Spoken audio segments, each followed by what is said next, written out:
넷플릭스 드라마 이 사랑 통역되나요를 심리학적으로 풀어보는 시간을 가져볼게요. 보면서 성인 애착 유형을 이렇게 잘 설명할 수 있을까 싶을 정도로 인물들의 행동이 딱 맞아 떨어지더라고요. 본격적으로 들어가기 전에 성인 애착 유형이 뭔지 간략하게 짚고 가겠습니다.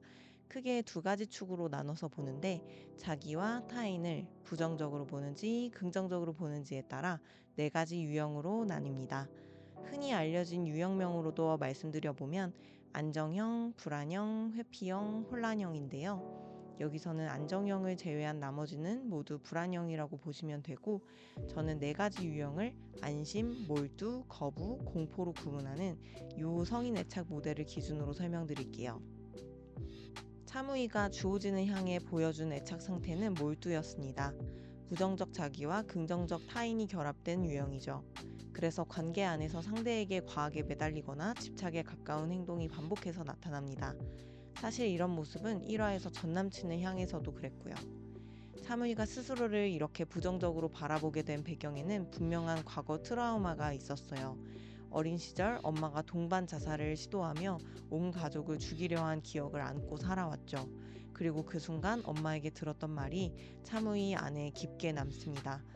이 세상엔 널 사랑해줄 사람이 없을 텐데 절대로 행복해질 수 없어.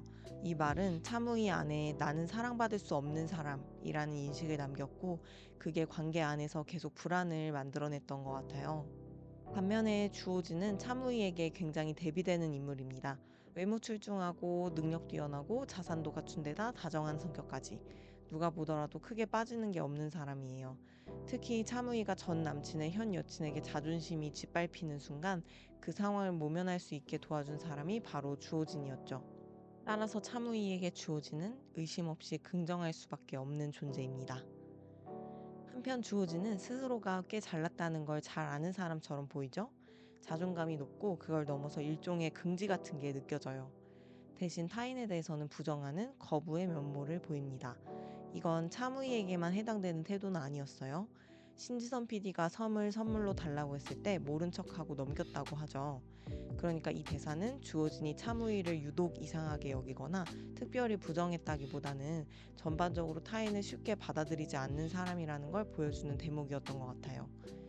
후반부에 나오지만 주호진의 가족사를 보면 어느 정도 이유를 짐작해 볼 수 있어요. 이복형이 있는 가족 형태, 어머니와의 갈등, 관계 안에서 편안하게 기대는 경험이 충분하지 않았을 가능성이 느껴집니다. 그런데 흥미로운 건 차무희가 긍정되는 순간이에요. 주호진은 그때부터 굉장히 안정적인 모습을 보여줘요. 차무희라는 사람을 온전히 이해하고 있는 그대로 수용하게 되면서 관계 안에서도 흔들리지 않게 되었어요. 거기에 큰 역할을 한 게 도라미였고요. 도라미는 처음엔 차무희에게만 보이는 환각으로 등장했다가 한때는 이중인격처럼 발현되었다가 결국 사라지죠. 그리고 나중에 밝혀지는데 알고 보니 그 모습이 엄마였다는 설정이 나옵니다. 엄마가 빙의했다는 의미는 아니에요.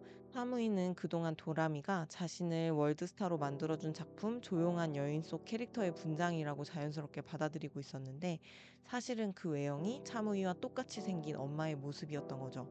그러니까 정리해보면 도라미의 정체는 엄마의 얼굴을 한 차무이의 안에서 분리된 자아예요.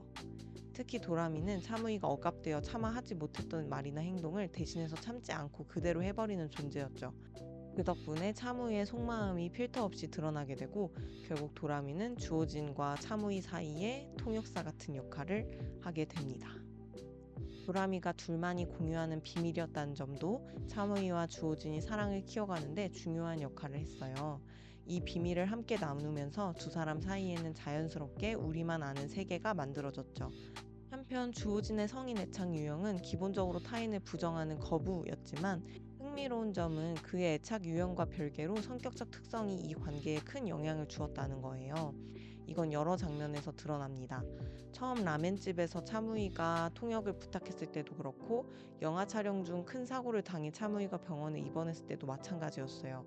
주호진은 우호적이고 성실한 성향을 가진 사람이었기 때문에 힘든 상황에 놓인 차무이를 그냥 지나치지 못했던 거죠.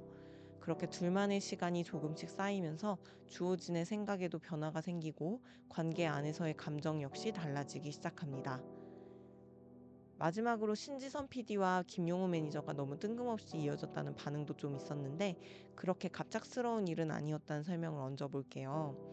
사실 김용호 매니저는 계속 신지선 PD를 인지하고 있었어요. 처음에 무희가 호진에게 관심을 느끼면서 일본에서 만난 날 생일인 사람이 누군지 궁금해할 때 SNS 세상에서 신지선 PD가 그 주인공이라는 걸 발굴해 준 것도 김용호 매니저였잖아요.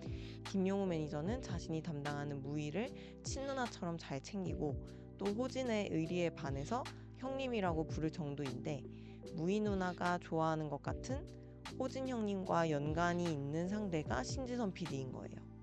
근데 어쩌다 보니 신지선 PD가 로맨틱 트립에 합류해 함께 일을 하게 되고 김용호 매니저는 자신만 아는 여러 사실들로 남몰래 신경이 쓰였을 거라고 추측해 볼 수 있어요. 그러다가 우연한 계기로 신지선 PD의 파혼 사실도 알게 되고 막 나가겠다는 선언을 듣습니다. 이것 역시 쉽게 아무에게나 털어놓을 수 없는 이야기였고 결과적으로 이 둘도 비밀을 공유하는 사이가 된 거예요. 게다가 신지선 PD는 예뻐요. 이거 큽니다.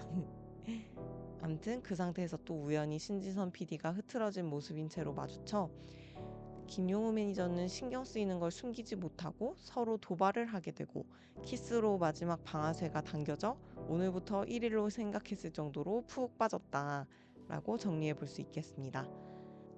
물론 이어지는 과정에서 우연이 많이 작용한 감이 없지 않아 있지만 만난 지 얼마 되지도 않았는데 결혼하고 싶을 정도로 운명의 짝이었나 보다 했어요. 자, 그럼 이 사랑 통역되나요? 재주행하러 가보실까요? 지금까지 심리본이었습니다. 알쏭달쏭한 콘텐츠 속 인물의 행동, 심리로 같이 풀어보고 싶다면 댓글로 알려주세요. 다음 영상에서 또 만나요.